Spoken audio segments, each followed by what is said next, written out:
वाल्मीकि रामायण में इस बात की पुष्टि है कि राजा दशरथ का पिंडदान मोक्ष धाम गया में सीता जी ने किया था और इससे राजा दशरथ को मोक्ष की प्राप्ति भी हुई थी।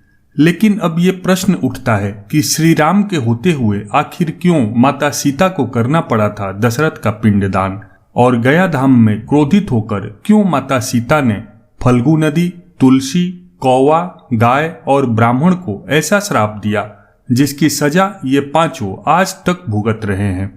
मित्रों, श्राद्ध पक्ष में पिंडदान के लिए देश विदेश से लोग भारत स्थित जिस स्थान पर पहुंचते हैं वह है बिहार में स्थित गया।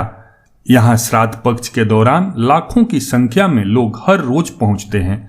पूरे 15 दिनों तक यहाँ तर्पण करने वालों का ही जमघट लगा रहता है। हालांकि इस स्थान पर श्राद्ध पक्ष के अतिरिक्त भी विशेष तिथियों पर आकर पिंडदान किया जाता है।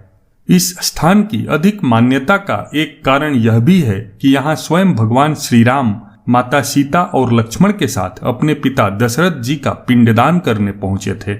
हिंदू धर्म में मान्यता रही है कि पितरों का श्राद्ध या पिंडदान केवल पुरुष ही करते हैं, तभी पितरों को मोक्ष मिलता है। लेकिन वाल्मीकि रामायण की माने तो स्त्रियों को भी पिंडदान का हक है और पितरों को उनके द्वारा किए गए पिंडदान से भी मोक्ष प्राप्ति होती है।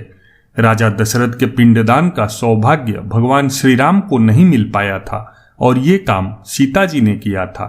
वाल्मीकि रामायण के अनुसार वनवास के दौरान भगवान राम लक्ष्मण और सीता के साथ पितृपक्ष के समय श्राद्ध करने के लिए गया धाम पहुंचे। वहां श्राद्ध कर्म के लिए आवश्यक सामग्री जुटाने के लिए श्री राम और लक्ष्मण नगर की ओर चले गए थे। इसी बीच ब्राह्मण देव ने माता सीता को आग्रह किया कि पिंडदान का समय निकलता जा रहा है।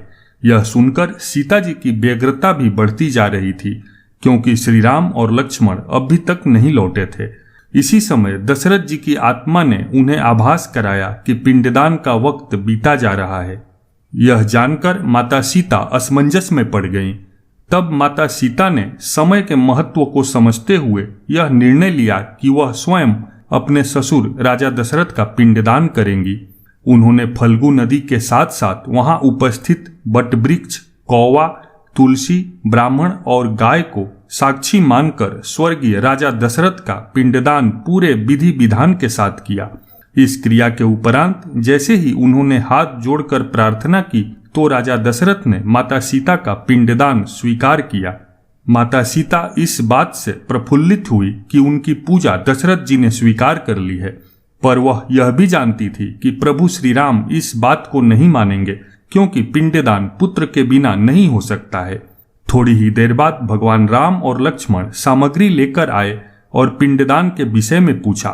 तब माता सीता ने कहा कि समय निकल जाने के कारण मैंने स्वयं पिंडदान कर दिया। प्रभु श्री राम को इस बात का विश्वास नहीं हो रहा था कि बिना पुत्र और बिना सामग्री के पिंडदान कैसे संपन्न और स्वीकार हो सकता है। तब सीता जी ने कहा कि वहां उपस्थित फल्गु नदी, तुलसी, कौवा, गाय, बट वृक्ष और ब्राह्मण उनके द्वारा किए गए श्राद्ध कर्म की गवाही दे सकते हैं। भगवान राम ने जब इन सब से पिंडदान किए जाने की बात सच है या नहीं यह पूछा, तब फल्गु नदी, गाय, कौवा, तुलसी और ब्राह्मण इन पांचों ने प्रभु राम का क्रोध देखकर झूठ बोल दिया कि माता सीता जी ने कोई पिंडदान नहीं किया। सिर्फ बट वृक्ष ने सत्य कहा कि माता सीता ने सबको साक्षी रखकर विधि पूर्वक राजा दशरथ का पिंडदान किया। पांचों साक्षी द्वारा झूठ बोलने पर माता सीता ने क्रोधित होकर उन्हें श्राप दिया। फल्गु नदी को श्राप दिया कि वह सिर्फ नाम की नदी रहेगी, उसमें पानी नहीं रहेगा। इसी कारण फल्गु नदी आज भी गया में सूखी हुई है। गाय को श्राप दिया कि गाय पूजनीय होकर भी सिर्फ उसके पिछले हिस्से की पूजा की जाएगी और उसे लोगों का जूठन खाना पड़ेगा। माता सीता ने ब्राह्मण को कभी भी संतुष्ट न होने और कितना भी मिले उसकी दरिद्रता हमेशा बनी रहेगी का श्राप दिया। इसी कारण ब्राह्मण कभी दान दक्षिणा के बाद भी संतुष्ट नहीं होते हैं। सीता जी ने तुलसी को श्राप दिया कि वह कभी भी गया की मिट्टी में नहीं उगेगी। यह आज तक सत्य है कि गया की मिट्टी में तुलसी नहीं फलती। और कौवे को हमेशा लड़ झगड़ कर खाने का श्राप दिया था।